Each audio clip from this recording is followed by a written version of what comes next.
Hi, everyone. Much of the globe and this country has been focused on Trump's war of choice in Iran. Thousands dead, markets in chaos, gas prices skyrocketing, fantasy diplomacy talks, and also mysterious presence. They're going to make a deal. They did something yesterday that was amazing, actually. They gave us a present, and the present arrived today. And it was a very big present worth a tremendous amount of money. And I'm not going to tell you what that present is, but it was a very significant prize. And they gave it to us, and they said they were going to give it. So that meant one thing to me: we're dealing with the right people. It's all very confusing, and it's all very, very bad. But this is not the only war that Trump is fighting. In Washington, Democrats have been at war with the Trump administration for 37 days as of this recording. After the country witnessed the murder of Renee Nicole Good and Alex Preddy in January at the hands of ICE officers, Democrats, supported by 2/3 of the American public, demanded reforms, using the only leverage they really have at this point: funding the agency that oversees ICE, which is the Department of Homeland Security. Republicans, and especially their leader, Donald Trump, would not negotiate. And so the face-off began, February 13th, with Trump and his party betting that the longer this partial shutdown went on, the longer DHS employees, including TSA agents, weren't getting paid, and the longer the security lines got at the airports, that Democrats would crack. And that the public would forget about what ICE did and is still doing in the name of immigration enforcement. Well, 37 days later, it is Republicans who are now worried. They are worried about how all of this, the unpaid workers, the nightmarish security lines, and the brutality of ICE goons, how all that is making them look. So negotiations have started up again. Here's Senate Minority Leader Chuck Schumer on Tuesday explaining his party's position. We need reforms to ICE. We need to rein in the violence. We have never changed our position. This does not have any reforms in ICE, but they've sent us, negotiations are ongoing, and they've sent us an offer, and we'll be sending them an offer back. And I can assure you it'll contain significant reform in it.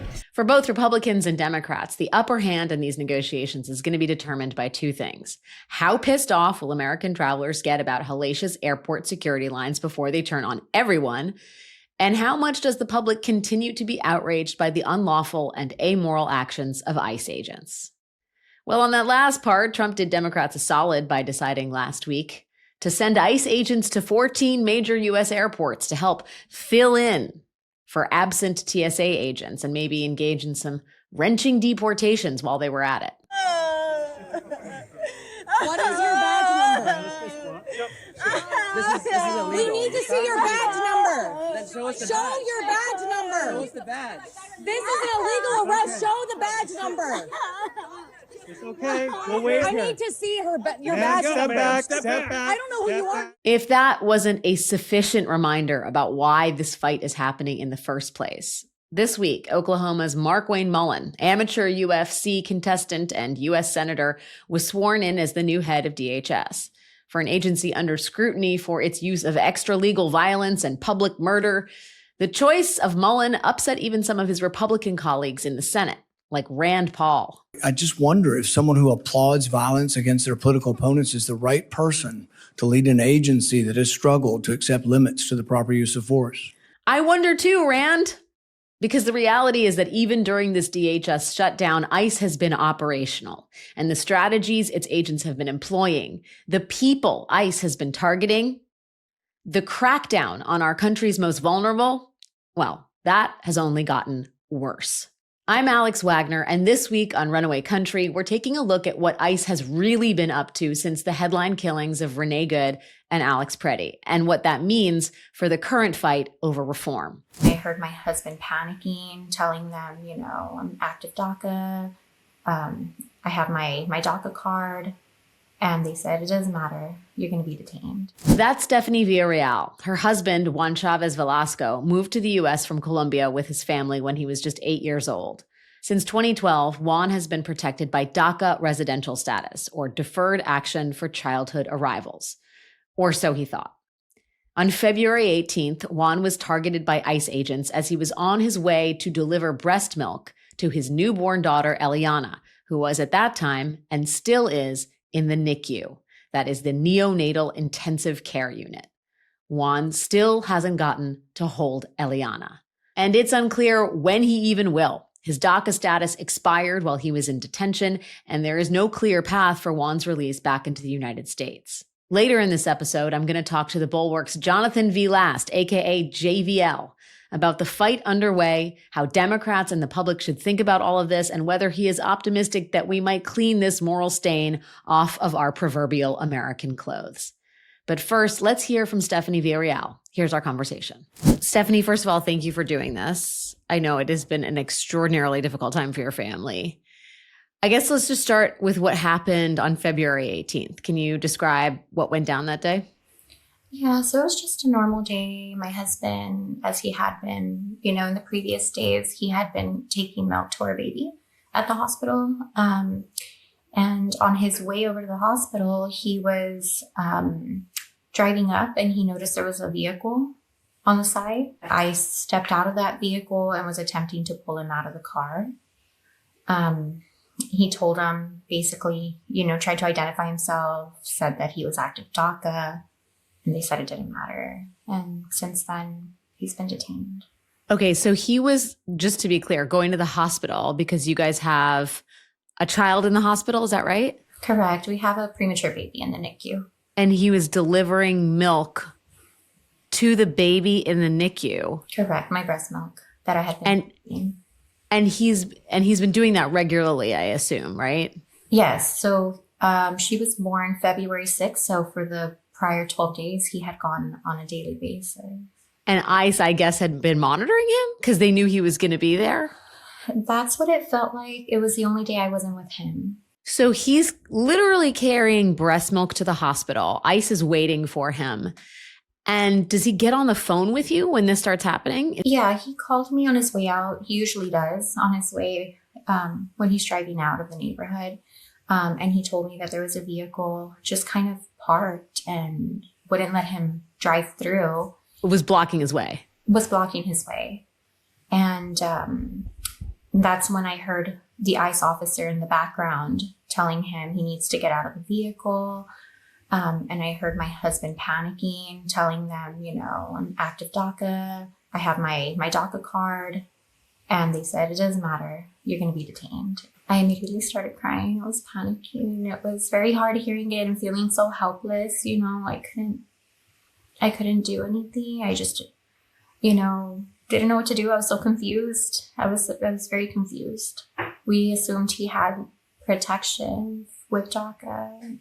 Talk to me about your husband, Juan. When did he come over here? And what was his status at the moment that he was apprehended? So he was active DACA. He had actually renewed his DACA way in advance. He had been hearing about the delays. So in November, he actually had renewed, and it ended up expiring March 10th. So he was detained February 18th. His DACA status had not expired, or his, he was still lawfully here as of February 18th. And then while he's been in detention, it's expired. Correct. Mm-hmm. He would renew every 2 years. And one of the requirements in order to renew is that you have no criminal history. So he was doing everything right. What's he like? What's he like, your husband? We miss him a lot because he's just such a good father, such a good husband. He always does the right thing. Like, that's just his character. And it's just very saddening that this could happen to people like us. If it's happening to us, it could definitely happen, to others. My husband's just a good person all around. He has, I think was it 2 bachelor's degree in biology and clinical laboratory science? He's a medical lab scientist? Correct. Once he applied for DACA back in 2012, that's when he graduated and got those 2 degrees back in 2012 and 2013.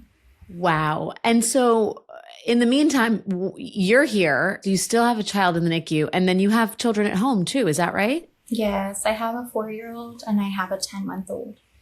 Wow. So where do they think their dad is? So my son, we actually just broke the truth to him because for about a month we had been telling him he was on a work trip, and my 4-year-old is very, very smart, and he likes to question everything. And and he knew that my husband would have told him about, if he was leaving. And I think it was last Saturday, we finally told him the truth because we've always told him, only criminals go to jail. So we were kind of debating on whether telling him. Yeah. So we basically just told him, Grandma had dad in another country, and in the United States, you have to be born in the United States in order to be here. And he just couldn't understand, he couldn't understand. But we told him that daddy was born in Colombia and he was not allowed to be here. And that's basically all we told him. And because of that, he's in jail now. And we're hoping he'll get out soon. And luckily we took him to see him, but he took a little while to compose himself once he saw my husband. So. What was that like for all of you guys? Very emotional. Very, very emotional. It was, my husband cried. I had never seen him cry before. And it was extremely hard, very hard. He just kept asking, Daddy, why are you back there? And can you play with me? Can we play soccer? And can you take me to my baseball games like you used to? And it's just really hard. He just couldn't understand. Your husband was brought here when he was really young. He's an American for all intents and purposes. He's married to an American. He has American children. Where does his case stand now? So he had a deportation order from 2004, where that one we had attempted multiple times to reopen. We were trying to do things, the right way. Through our marriage, attorneys kept advising us kind of hold off because they were afraid that this would happen. He would get detained or he would get deported. But we had our attorney. As soon as he got detained, she started filing everything she needed to do, trying to reopen that same order that we had attempted multiple times to reopen. And where we're at kind of now is just trying to wait to see if they respond to reopening that deportation order so it could be closed and hopefully he can stay. Just to understand what the deportation order was, that was before he got DACA status, I assume. Correct. He was 14 years old when that was issued to him. Okay. And then he subsequently got DACA status once that was offered, right? Was it 2012? 2012. Okay. But presumably this deportation order from when he was really young is what the Trump administration is using as the basis for why he was targeted in the first place. And they've essentially kept him in detention until now. His DACA status is no longer active. So I assume that counts against him too. Correct. We're working on trying to get that expedited so it could be renewed as well. Kristi Noem, who's no longer the Secretary of Homeland Security, last month was, asked under some sharp questioning, like, what are you guys doing with DACA recipients? Like, why are you going after them? How many have you detained? How many have you deported? And I think the number was that they had detained 261 DACA recipients and deported about 86 of them. But what's so stunning about that is, given, DACA, these are Americans basically who were brought here through no fault of their own. They've contributed back to society. They've gotten, in the case of your husband, higher degrees. They're in in many cases, elite professions. They're talented individuals. They're the best of the best. I would assume it's hard to come out and talk about what's happened to your family if you're DACA, because you don't want to risk, you want to get these people back into the country one day. Why? Talk to me about the decision to go public with your story and how fraught, how freaked out are you that this makes you more of a target for the Trump administration? It's just to reiterate the facts of the story. A lot of the times there's a lot of assumptions, you know. Yeah. That my husband was a criminal. He had no criminal background at all. That we were on welfare, which is not true. You know, just a lot of assumptions. And the reason I am coming public with it is just because I really want them to know who my husband was, who he is. Who he is, yes. He's definitely not somebody that deserves any of this. You know, like you mentioned, he was brought here at no fault of his own. His family tried to do the right thing. Unfortunately, you know, not everybody understands immigration. You know, it takes many, many, many years in order for something to get finalized. And that's kind of where we were before all of this happened. And I just want people to know that we're not the only ones in this situation. There's a lot of good people out there that do not deserve any of it. Have you guys talked about what could happen to him? I mean, he's from Colombia, right? What's that conversation been like? It's been hard. We try to prepare, but we're staying hopeful that he'll come home. We just purchased our home last year, so everything felt perfect and falling in line. And we really don't want to leave. This is where we were raising our children, and our children are here with family, and we want to be here in the United States for our children. You know, the opportunities are here. So would you leave? Would all of you guys leave if that's what it comes down to? And we can't tell yet. I hope that it doesn't have to get to that. Hoping that we can stay here and we can build our family and just go back to living life as normal as we were. How can people support families like your own who have found themselves in this situation? And how are you guys getting by? It's been pretty hard. I'm doing this all on my own now. And, you know, I was out on maternity leave at work, and it's just, you know, luckily we have good jobs, good people that have come in and supported us, and his family, my family, they've just all been so supportive. But it's getting really hard. It's getting really hard. I'm sure this is not how you thought you were going to be spending maternity. No. How's your baby doing? She's growing. She just recently went through a blood transfusion, so they're monitoring her. And I'm hoping that eventually she can come home too. She will. So broken. She will. I cannot. It is just unfathomable what you're going through. But what's so astounding is how tough you are and how strong you are, you know? You're not crumbling under the weight of it. You're doing podcasts and media, and you're drawing attention to a moral stain on our country. And it's through that perseverance that the good guys win, you know? Trying to stay strong, and for my children. Doing it. You're doing it, sis. It is invaluable to have your perspective. And it's so important to hear these stories because people, you know, we were very attuned to the death of Alex Preddy and Renee Nicole Good, and people have sort of forgotten that the detentions and the deportations and the brutality and the cruelty very much continue. And you're a living testament to that. And, you know, these are the stakes. So thank you of reminding us of them. And I'm sorry that you even have to, but you're an impressive lady, Stephanie. Thank you.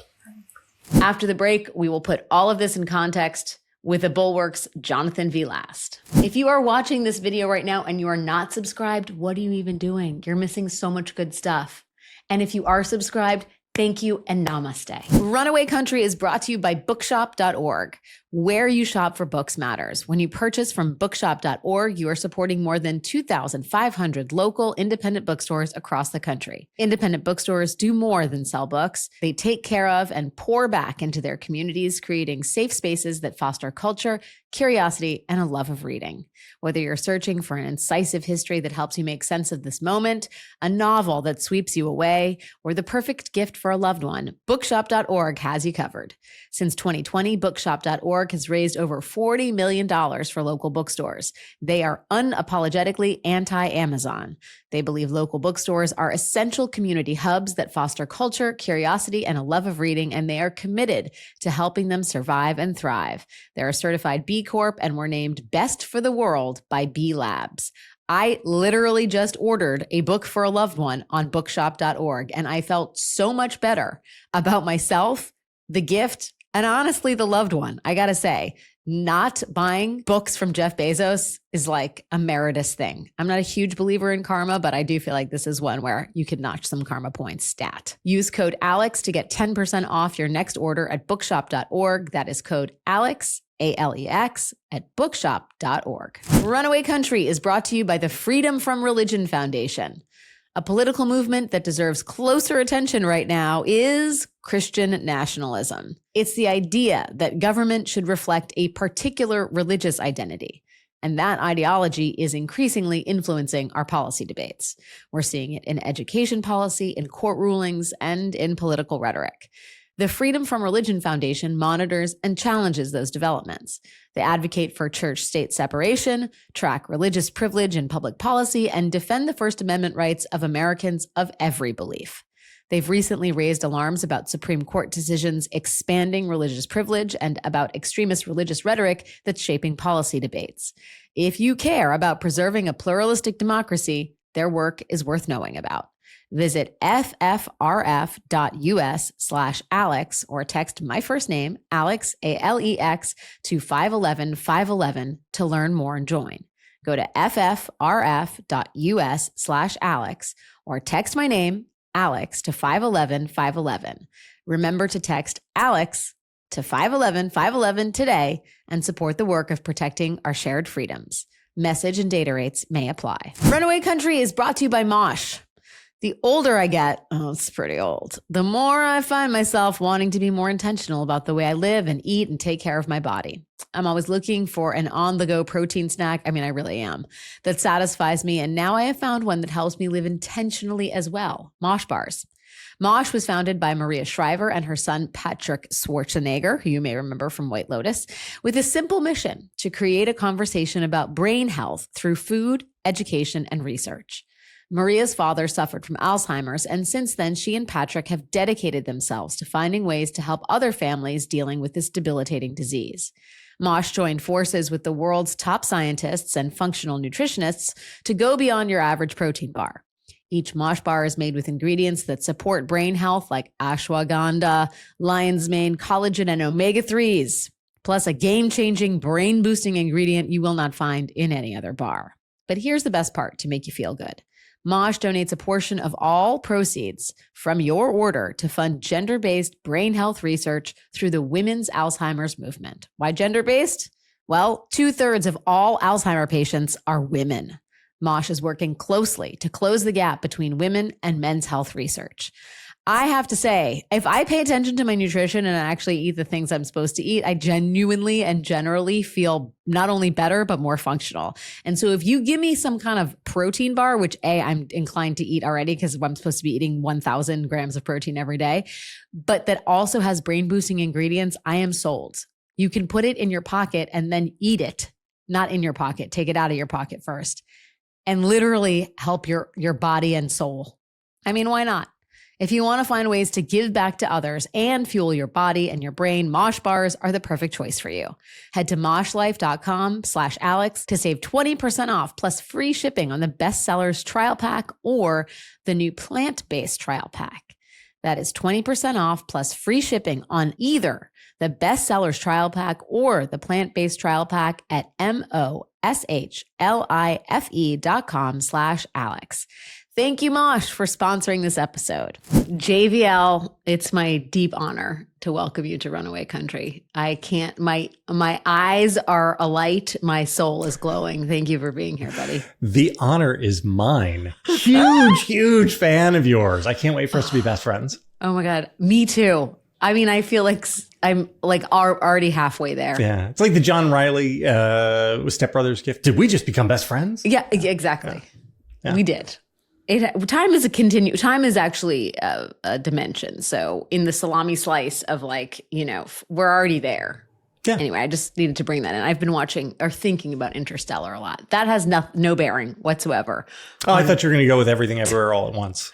Yeah, no, I just went with Interstellar. We're in the hot dog finger universe. Exactly. Well, hot dog fingers, small, authoritarian. What is it? Short-fingered vulgarian. That's whose universe. Stubby fingered. Stubby right? fingers. Graydon Carter. Thank you for that, Graydon. It's one of the gifts he gave us. Let's talk about what's happening right now, which is this kind of, the battle at hand seems to be airport lines versus moral collapse. Which is the more powerful incentive, politically speaking? Because we live in the stupidest timeline, I just assume it'll be the airport lines that winds up being more powerful, right? In the same way that people were willing to tolerate 1 million dead Americans from COVID, but like the price of gas goes up and they're like, what the fuck? This is can't outrageous. abide it. So I assume that it's going to be the airport line. How about you? What do you think? Well, no, I think it's airport lines. I mean, I will say the fact that Donald Trump has dispatched ICE agents to the airports has underscored the sort of central, question in this fight, which is should this paramilitary goon squad be allowed to operate unfettered? But really the thing that's driving the negotiations on the Hill and that it, is the source of all public outcry is the fact that people have to wait in a really long line to get onto their flights. And I listen, my heart goes out to travelers. I am one of them, but it says a lot about our society that the moral rot, which is at the center of ICE, is not the thing that's pushing the White House to these negotiations and injecting new life in the question of ICE reforms. Let me try to reframe this for you to help make the suffering a little bit easier for you and the rest of America. Yes, standing in TSA lines is a burden and is unpleasant and not fun and, it can cost you time and all that. Sure. On the other hand, all the people you hate most in the world are also standing in those lines. And today, there was a photo of somebody in a TSA line with Bill Barr. And you could see Bill Barr just standing there staring at his phone. And he's not even in the TSA pre-line. He's in just a normal line. And that's just desserts, ain't it? You know what? Like, okay, I can, what's the old joke about like Russians? It's not enough that I must have a nice cow. My neighbor's cow must die too in order for me to be happy. And I feel like we can all live there. We see ourselves in that adage. What's your level of optimism that Democrats can get anything out of this moment that meaningfully reforms ICE? I was talking to Dan Pfeiffer, my colleague here at Crooked Media, about, how hard they should push. And he said, basically keep your powder dry for 2027 when Dems may have one or both houses of Congress, which is, a bit cynical, probably strategically sound. Maybe I'm just a Pollyanna about this, but I don't know. I think they should push as hard as they fucking can. I mean, I don't see anything to be gained by not pushing as hard as you can. Right. I mean, what's the cost to Democrats? Is it like, that people start blaming them for the airport lines? If you can't hang the airport lines around Donald Trump, then like you're in the wrong business. This guy is at 36% approval in one of the polls I've just seen. I think his average is like 39, 38 right now. Gas prices, like everything else is going wrong. And if you can't also blame him for the airport lines, then what are you even doing in politics? Also, they run both. They run all of it. Right. They run the government. And in fact, we had Trump saying like 48 hours ago, no, don't any deal that the Democrats will agree to, don't do it. So you're like there. I don't know where you guys are on this, but I firmly believe that if the next Democratic president, if we get another Democratic president, if the first thing he or she does isn't feed DHS into the wood chipper, then what's the point of them anyway either? Like, I mean, DHS is a totally corrupted agency at this point. And also it's brand new. I mean, DHS has still got the new car smell on it, right? It's 5 minutes old. It's been totally corrupted. It needs to be taken apart. It turns out it was a mistake. We shouldn't have had it. And all of the various agencies of DHS need to be taken down to studs. It's not like you can't have somebody doing border enforcement. You can. But all of these agencies are totally corrupted. They need to be reassigned to other parts of the government and built from scratch. And so like the idea of reforming ICE is nice for right now, I guess, because you would like to stop them from killing Americans on the streets. But long term, like ICE has to be gone, and it's not enough for ICE to be gone, right? CPB has to be gone. Everything in DHS, take the entire department apart. Total overhaul. Push the thing, total overhaul, push it back. Again, we only just built this post 9/11. It's not like it's been there since 1950. So, all of those functions existed before 9/11. They were just scattered in different agencies, and it sure seems to have worked better then. Yeah. And I actually, like another friend of mine, Ben Rhodes, wrote an op-ed in the New York Times basically saying these services need to be housed under different agencies. Like fuck putting them under DHS. I guess that means you're not super optimistic about former Senator, current UFC wannabe, Markwayne Mullin, coming in and cleaning house. I do want to draw your attention to him, Markwayne Mullin, suggesting that maybe some marginal reforms at DHS would be possible as far as it concerns judicial warrants. This is Markwayne at his Senate confirmation hearing last week. Will you commit to me and the chair and ranking member of this committee and the American people that ICE will no longer instruct agents to break into people's homes without a judicial warrant?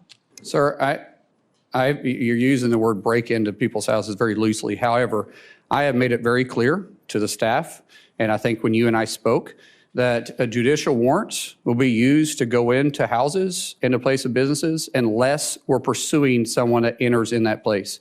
I have not mixed words with that, and I haven't changed my opinion about that. Don't call it breaking into a house when they kick door down.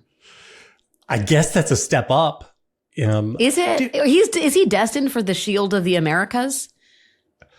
I mean, that's where Kristi Noem is. We can all only hope to make the Shield of the Americas. I got something hot for you off air that's too good for me to tell you in front of people. First of all, just a question for you. Just as a matter of like, if you gave them an IQ test, who do you think is dumber, Markwayne or Noem? Oh, there's so many definitions of the word dumb. I think IQ numbers. I'm going to say I think that Kristi Noem is probably smarter as it concerns sort of shrewdness. Yeah. But he is a little more than my kids are really into Star Wars, and there's just like some of the clone generals that and then there's just a vast sea of like guys in helmets, and he's one of them that will just do whatever it is that the general wants him to do, and that then makes him more Clone Trooper 8311 Mullin. Exactly. Go out there and do something. Yeah. Exactly. Because in a way that makes him more of a long-term player in the Trump universe, because he's not going to spend $20,000 on horses to cut videos to support his, bid for governor of Oklahoma or whatever. So it's a little complicated. Like his staying power is longer, not because he's smarter, but in part because I think he's dumber and won't leverage the power of the office for his own ends like she did. Yeah. I don't think he's looking for a shot at the title, right? He wants a seat by the band, not a shot at the title. And Kristi, I think, was pretty ambitious. I think she really believed that she could potentially be one of Trump's heirs. Violated the cardinal rule, never make money off of Donald Trump. That's the one thing he won't tolerate. The money goes one way. Tolerate anything else. The money goes one way, and if you're getting it, he's got to get a taste, right? You can just be like, I gotta get my beak wet. Let me get my beak wet, Kristi. Oh God, I just hate the sentence Trump beak wet. Like that just makes me very disturbed on a level that I don't care to elaborate on. It's okay. But I do think, so there is some, I don't know what the right way to phrase this is. There's you sense a feeling that Markwayne Mullin isn't going to be as bad as Kristi Noem, maybe because the little accessory known as Greg Bovino has been taken out of commission. But also because, maybe there's just some, I guess, expectation based on testimony like that perhaps DHS, that Mullin and Tom Homan together could be less toxic than, for example, the trio of Lewandowski, Noem, and Bovino. But I gotta say, man, we all saw Alex Preddy and Nicole Good get murdered. And I think a lot of the country turned, that happened. The government shut down over DHS, or DHS didn't shut down, but DHS funding was not approved. And we sort of took our eyes off of what ICE has been doing in the interim. And the beginning of the show, I spoke to a woman whose husband is a dreamer, was an active dreamer, had active status, and he was going to deliver breast milk to his newborn who is in the NICU. ICE detained him. His DACA certification expired while he's in detention, and now he's slated for deportation. They have arrested hundreds of dreamers. They've deported scores of them. And it raises the question of okay, what exactly is happening at ICE? And are these tactics, they're not as publicly, viscerally appalling as what was happening before? But it's still really fucking bad. They still have 3 quotas of deporting 3,000 people a day. And I think we have to be very careful. I mean, this is the work of vigilance in the age of Trump, which is really hard, right? To stay maybe not as constantly outraged, because I don't think that's healthy for your cortisol levels, but the scrutiny that ICE deserves we need to uphold that, both as people in the media and also American citizens for whom this is being done in our name. Yeah. I mean, the problem is that I think Markwayne is probably likely to cut back on some of the illegal stuff that ICE and CPB was doing. But there's a whole bunch of stuff which is legal, which is very bad.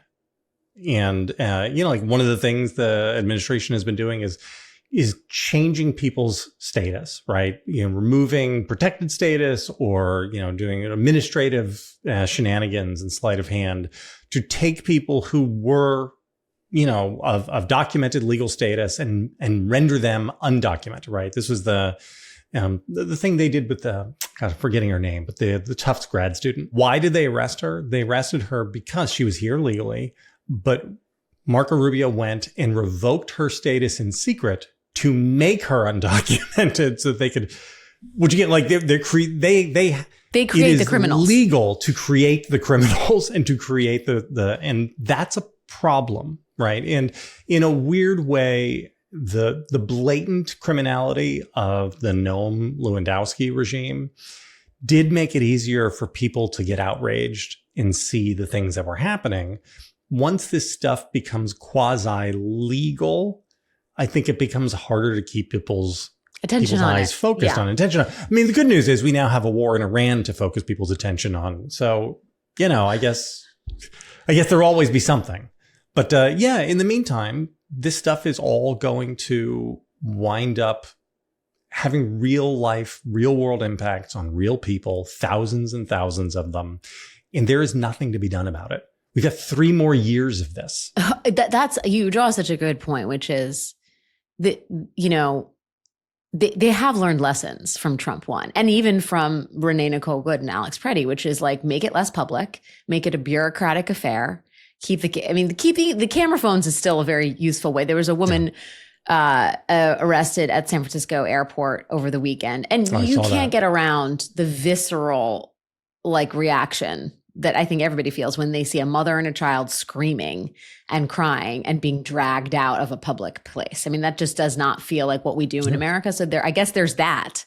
But so much the administration has learned to bury in the shadows. Even these detention centers, there's a new court filing by attorneys that represent all the children in federal detention. And they say that conditions at the Dilley Immigration Center, which is where all the kids are sent to in Texas, the conditions are awful. And I've read sort of on a surface level about some of these conditions. And it's they're not getting there's no teaching, there's no classroom, they're not getting nutrition, they can't sleep. There's been at least one documented case of someone trying to attempt suicide. And like during family separations, it was that audio. Remember the audio of the children or the particular child that really became the inflection point. They do not let anything escape from the four walls of Dilley detention or any of these detention centers. So it's like, and once there's not a viral clip to be passed around with some audio or video, it's like it's not happening. And that's, and it is really, I mean, it is bad, and it is happening in numbers that should stagger us. I mean, nobody will ever care what is in a court filing, right? I mean, that's just the world we live in now, is that you can know. And I feel like this used to be different. I feel like 15, 20 years ago, you could get a court filing and it would be on the evening news, and the evening news still had, 12 million viewers a night on each channel. And, they would do like the little element where they would show the highlighting over the, in a federal court filing. It said, you'd have Tom Brokaw or Peter Jennings or somebody, Dan Rather, reading it. You could get people to care about it. But now, I mean, if it's not, imagine if Renee Good's killing hadn't been on video. Yeah. Right. I mean, we know what they would have said because they said all the same things anyway. And it would be he said, she said, domestic terrorist. Who can say what really happened? And one of the things that the ICE has done and CPB have done is they've started pushing enforcement away from high population density areas. Why do that? Well, you do that because with low population density, you reduce the chances that you'll get a critical mass of people with cameras there quickly. So that's literally what it's about. It's just to prevent things from being captured on camera. And I don't know that there's really a fix for that. We're just going to have to take these body blows as a country for another 3 years. If Democrats take back the House and maybe even the Senate in 2027, there needs to be a continued sense of urgency about doing something about this. And the only way that happens is if people remain outraged. And this is part of that. My nightmare, Alex, is that we make it out of this. I mean, my real nightmare is that we don't make it out of it, and Trump just decides he's going to stay and do another term, and there's nothing to be done. But my other nightmare is that we claw our way back into the light. We get president, pick your favorite Democrat, whoever your dream Democrat is, and he or she gets to the White House, and what they say is, we gotta look forward, can't look back. We're not here to do recriminations. We've got to deliver real things for the American people. And so we're gonna try to do universal health care or something like that. And I am sorry, but the Biden administration tried to deliver real things for real people and not do recriminations. That turned out to be a huge fucking mistake. Yeah, well, there's a poison. It's right. If you have mold that's taking over your bathroom, you don't just shut the door and open a window in another room. So, this is why I say, there are big structural reforms which have to take place, because if you don't do that, you're just leaving the door open so that the next time 40,000 voters in Wisconsin decide that they want to take a gamble on an authoritarian, you're just right back where we are now. More of my conversation with JVL in just a minute. But first, this year, Vote Save America is peeling back the curtain on the places and races that matter most to decide the fate of the midterms. November will decide control of Congress and if Trump maintains his Republican trifecta. And that's why Vote Save America is here to offer takes and tips on how, when, and where to donate and make sure your money goes the furthest. Also, how to confidently talk to the people in your life about midterms and key issues, and give you opportunities to take action with your community in real life. Sign up at votesaveamerica.com to make sure you're up to date with the latest. Then send the sign up link to 5 friends. Paid for by Vote Save America. Learn more at votesaveamerica.com. This ad has not been authorized by any candidate or candidates committee. Runaway Country is brought to you by Act Blue. Here on Runaway Country, we are all about cutting through the noise to get to what's really happening on the ground, in the arena, and what we can do about it. Act Blue provides Democrats up and down the ballot with the tools they need to run effective campaigns and win. Fundraise, organize, and build campaign websites, donate with solutions that are easy to use. Act Blue has been there through our country's biggest moments. Our partners at Vote Save America create digital fundraising pages on the Act Blue platform for initiatives like the Anxiety Relief Program and the Flip the House Fund. The Flip the House Fund has already raised over $180,000. Womp womp. It's easy to create the donation pages and add features like goal tracking monitors and design custom branding, and the funds are processed quickly and safely. ActBlue never sells your data or your personal information. They focus on security so you can focus on what matters most. So whether you're running for office or want to make an impact on someone else's campaign, ActBlue has the tools to help you make it happen, because the right time to get involved is right now. Donate, organize, and raise money for candidates and causes you believe in at actblue.com/crooked. Runaway Country is brought to you by Miracle Made. Here's a gross fact. I'm full of them. Traditional bed sheets can hold more bacteria than a toilet seat. You're welcome. Yeah, it's not exactly what you want to lay your face on. Miracle Made bedding is designed to fight bacteria and stay cleaner longer with silver-infused fabrics that actually prevent up to 99.7% of bacterial growth. That bacteria can clog your pores and cause breakouts. Miracle Made's antibacterial silver technology helps you sleep cleaner and clearer night after night. It also means these sheets stay cleaner and fresher up to 3 times longer than regular sheets. That means fewer odors, fewer wash cycles, and way less laundry. Miracle Made sheets are crafted with NASA-inspired fabric that helps regulate your body temperature. Are you a hot sleeper? Are you a cold sleeper? Are you both? I know. It doesn't matter. These sheets help keep you in the comfort zone all night long. They feel just as good, if not actually better, than sheets that you'd find at a 5-star hotel, but without the steep price tag. Smooth, breathable, and ridiculously comfortable. So upgrade your sleep or give the gift of better rest. Go to trymiracle.com/Alex to try Miracle Made sheets today. You'll save over 40%. And when you use the promo code Alex, you'll get an extra 20% off plus a free 3-piece towel set.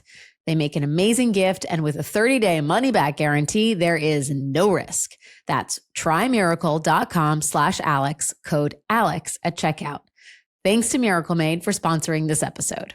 Okay, well, you've given me a good segue here in terms of the next election, because throughout all of these debates, like as he's fighting, not fighting, negotiating, not negotiating a war of choice in Iran, as he's, I guess, overseeing a spending fight on the Hill, Trump has been trying to inject the Save America Act into all of this, saying like, don't do anything until you wedge my voter suppression bill down, cram that down Democrats' throats, or nuke the filibuster, or get it done somehow. He said, this is my favorite. I mean, of all the things Trump said this week, he told Republicans not to go home for their scheduled Senate recess and Easter break, and to make this one for Jesus. WWJD. The late, great Jesus. What would Jesus do here? On the 3rd day, I would have risen a little bit faster. Think we could have done that a little faster. You can say what it, right? would Jesus do right now? I don't know that he would pass a Save America Act. All right, you know what? Let me red team this for you. What if passing the Save America Act by nuking the filibuster is good, actually? Wait. I'll break that apart. Like passing the Save America Act is good and nuking the filibuster is good. So what if the outcome in which Republicans kill the filibuster and then pass the Save America Act turns out to be good? The thing which I think is obviously good is that I have no confidence that Democrats will have the institutional spine to break the filibuster in 2029, which they will need to do. And so if somebody else has done that and taken the political hit for it already, great. I think that frees it. It makes all of the reforms that I was just talking about a minute ago much easier to accomplish. Secondly, the Save America Act has all sorts of bad shit in there, right? And it's like, trans people are bad, voter rolls to DHS. What could go wrong? On the other hand, the coalitions of voters for the two parties have shifted a lot. I know. Over the last decade. I know where you're going with this. Right. And I don't know, does making it harder for people to vote really benefit the type of people who vote for populist nationalist candidates? Okay, wait. Now I follow your line of thought. For people who have not, this is an argument that has very taken wing this week, especially. There's been some writing in conservative publications that things like the Save America Act are not good for Republicans because Republicans increasingly have non-college educated, low propensity voters. Not a lot of passports with those people. Right. The kinds of people who don't have passports or access to documentation. And so this would inadvertently benefit higher educated globalists with passports like Democrats. In addition to the moral stain that I think would be on anybody who supports a bill that makes it harder for people to vote, there is the point that I'm quoting Dan Pfeiffer a lot here. What if those coalitions of 2024 aren't permanent, right? Like you see Hispanics, Latinos, non-college educated workers looking out at what Trump is doing, immigration dragnets, tariffs, inflation, cost of living. And like, there's no guarantee that the Trump coalition of 2024 is not actually more up for grabs than we think it is. So like, is it really wise to say, based on the trend lines of the last 4 years, Democrats should be okay with a voter suppression bill like the Save America Act? Do you worry about that? So yes, I do is the short answer. And I don't think anybody should support this. Right. Because I think it's a bad bill. What I'm saying is that if it wound up getting passed, and especially if it was passed by destroying the filibuster, I think at least in the medium term, the outcomes might be okay for Democrats. You're not worried about the requirement that states hand over voter rolls to DHS? That very totally much worried about it. me. Yes. Worried about all of it, all the anti-trans stuff. It's terrible. This is why I'm saying, like, I wouldn't vote for it. If I was a senator, I would not vote for this thing. I would not counsel anybody else to vote for it. I'm just trying to think through here. It's like with the Texas redistricting. Like it seemed like it was a really good thing in the moment for Republicans, but it's turned out to be not good, right? I mean, they could actually wind up losing some marginal states there or some marginal seats there. And with Virginia and who else swapped? California. It's at least a wash because they also Missouri is an ongoing fight. So I'm just saying that of all the things there are to worry about, I worry about the SAVE Act. I would say that's pretty far down my list because I can also see a world in which it backfires a little bit for Republicans or not, right? I mean, maybe it doesn't. Maybe they get everything they want. They're saying to Trump, this is my favorite thing to say this week. Hush, little baby, we'll pass it through reconciliation. Hush, little baby, don't say a word. We'll pass everything you want through reconciliation. Can they do that? I mean, reconciliation? The Senate makes the Senate rules. So like, I'm not a parliamentarian. We're not going to go down that rabbit hole, but they could, in which case you still have the filibuster and then you get the Save America Act. Let's just put that on ice for a moment. I do think, the Trump's reliance on this is his focus on this and his, while he craters the party and destroys Republican chances ahead of the midterms, suggests to me that he's not trying to win this fair and square, right? And he's taken suggestions from anybody about like what to do, right? Like you could be a caller in on Fox News and say, hey, put ICE at the airports. And he's like, good idea. Literally what happens. Yes. That's the world we live in. Likewise, Steve Bannon on his War Room podcast, in a semi-joking manner, which I think everybody by this point knows is not semi-joking. Like the 2 collars, the 3-collared shirt, that's not a joke. That's a choice. This is not a joke. He suggests that ICE agents at airports are test runs. Let's take a listen to what Trump's ousted consigliere had to say about employing ICE to steal elections. We can use what's happening with these ICE helping out at the airports. We can use this as a test run, as a test case to really perfect ICE's involvement in the 2026 midterm election, sir? Yeah, I think we should have ICE agents at the polling places because if you're an illegal alien, you can't vote, right? It's against the law. It's a federal crime for you to vote in federal elections. And so if you're an American citizen, you should be happy that ICE is there because you're not going to have illegal aliens canceling out your vote. Pick them out of line starting today, and maybe the lines get shorter. Okay. Just to be clear. I'm sorry. I got to just pause us here for a minute. What's the point of all the layers if they're the same color? It's just insulation. Why go 3 deep, all black? It's like... That's a weird choice. I mean, it's like, why did Kylo Ren wear a mask if he didn't need a breathing apparatus like Darth Vader? It was just to seem particularly maleficent. It's a fit. Yeah, it's a choice the kids call it a fit. Scare, like powerful and scary. It's like, a shawl collar would be too cuck. Anyway, don't take that suggestion lightly, JVL. That's what I'm saying. Like, fair.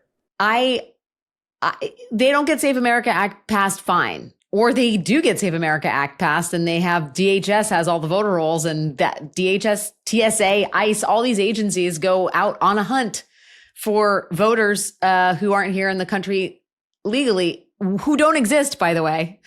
Like, I think the incidence of illegal residents voting is like 0.0000. I can't say the number of zeros. There's so many. It'd go past our normal podcast time. It's vanishing, but it is a great way to terrify Black and brown people and keep them away from polls. And otherwise create chaos and suggest to the public that whatever happened in Fulton County or Maricopa County was not on the level, and therefore those results should be discounted. And Mike Johnson, don't seat anybody from those districts and keep the gavel in your hands. Yes. So that's the thing, right? And what it's really about is about seating winners, right? So you can send ICE out to polling places. You can do it strategically and go to areas where you think you can depress Democratic turnout by like 1%, right? Or 2%, where in swing seats, that might be enough. But the real game is to try to get to a point where, hey, if we keep it close enough where we've only lost X number of seats, right? We could maybe make a play to have Mike Johnson or have the state secretaries of state not certify results in certain right? You can see that that's in the more chaos you have, the more room to maneuver you have if you want to do that sort of thing. And that worries me more about 2028 than 2026. But because I don't think 2026 is likely to be close enough for anything to, I think the Dems could wind up with 60 seats in the House. You just look at all of the data that you normally see in off years running up with like retirements and special election seats. Like, it's so unambiguous. It just looks like Republicans have taken 15 points off the top. Yeah, they have. Like, just gone, And at that level, if you then have macroeconomic conditions moving in the wrong direction on top of that stuff, Alaska and Texas are kind of in play, which is crazy. I don't know. I don't know about the Senate. I think the Senate is probably a coin flip, but it's possible. But the House could be really bad for Republicans. Don't you think? What do you think when you look at this? Do you think 25 seats, or do you think this could be like Hulk smash? I get lulled into the, I guess when we break apart the maps and we look at how close they're just, it's hard to have a landslide. It would have to be like districts that went 24 points for Trump would have to be flipped, right? Like maybe that'll happen. I don't know. We're seeing strange, abnormal things happen in the universe. So like perhaps that's possible. I don't know, but I still, I think it will be a solid enough majority that chicanery, like Adelita Grijalva not being seated for like 10 years is going to be very hard for even a morally compromised person like Mike Johnson. Yeah. Let me ask you a question. Do you think they try to push through 1 or 2 Supreme Court replacements if they're scared about Well, interesting you're asking me that, because I'm just writing a book that's coming out this fall about the Supreme Court. I think we can pretty much be guaranteed Thomas or Alito, or maybe both, retirement at the end of this term. They'll go out with a bang. They'll gut the rest of the Voting Rights Act and God knows what else. Maybe they'll overturn Obergefell. Like they'll go out big. Why not? Right. Yeah. But yeah, I absolutely think they're going to give Trump 2 more appointments, and he's going to choose like a zygote. Eileen Cannon. Yeah, it'll be great. Right. But actually, in the way that we can see bad things on the margins being good for Democrats, maybe in the medium to long term, having, re-injecting the urgency around the court onto the ballot in 2026 is going to be important, right? Because there are also liberal justices who are getting older too. I'm not going to name names Sotomayor, but it's a live issue. Doesn't matter because we got to expand the court anyway. Well, there's that. Get rid of the filibuster, expand the court. Here we go. The JVL administration. This is a thing that I've really flipped on and come to believe over the last decade. Look at what's happened to you Bulwark people. It's like crazy. You're crazy like foxes. I mean, maybe it's nuts. Where are you on Supreme Court expansion? I'm not opposed to it. No? I just feel like I sometimes listen to Tim and I'm like, baby's come so far. So here's the thing, right? So expanding the court would not be the best reform, right? The best reform would be to like regularize the appointments so that it's like every 2 years you have another one. And so that, right, that's the best way to do it in half term. But that's not achievable under the Constitution. You can't do that. You can expand the court. And so do you take the reform that is like okay and pretty good and is helpful but isn't perfect, or do you like pretend that you are wedded to doing it the perfect way, even though that's technically impossible because we can't do big constitutional amendments like that anymore? And I feel like, well, the answer is obvious. You got to expand the court. And I just don't, I guess I don't really see at this late date a serious reason not to. Yeah, I think it's about how much sort of you accept that things have changed. Yeah. And that we're in an entirely different universe. And I think that there's some people, and I get this, there's a desire to think that the unknown future can also be a return to the glory days of the past, like that that you can go home again. And I think, I mean, I understand the impulse towards that, but I'm more in agreement with you, which is Donald Trump changed everything. And what's most, I think, permanent about that is that he was reelected and that the American public chose him. And that means we are a different country than we thought we were 10 years ago. And therefore, the people who are the opposition party and the resistance. And Biden tried to reset to normal. And it didn't work. Right. I mean, it was a theory, right? I mean, he could have been a reform-minded guy who decided we're going to Trump-proof the federal government. But instead, he was like, nope, we're going to all hold hands and fake it till we make it. We're going to do legislation and we're going to spend money on rural broadband for red state voters and infrastructure. And, we're going to try to let the poison go away. Yeah. And that just isn't where America is anymore.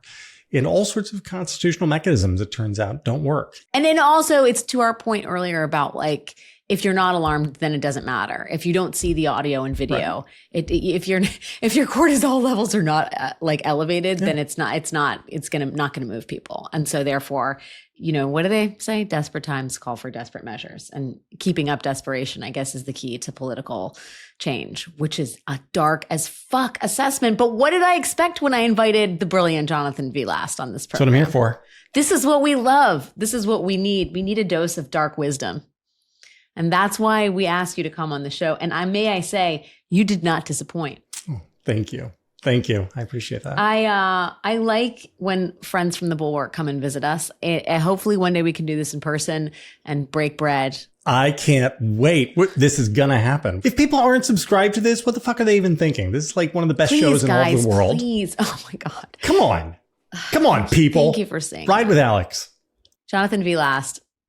Thank you so much for your time and the pep you put in my step today, even though it's a dark pep. Thanks for having me, Bay. Please, let's do this again. 100%. That is our show for this week. Please don't forget to check out the show and our rapid response videos on our YouTube channel, Runaway Country with Alex Wagner. We have a bunch of YouTube exclusive content up there, like this week's rapid response video with the New Yorker's Evan Osnos. This is the world of the jungle.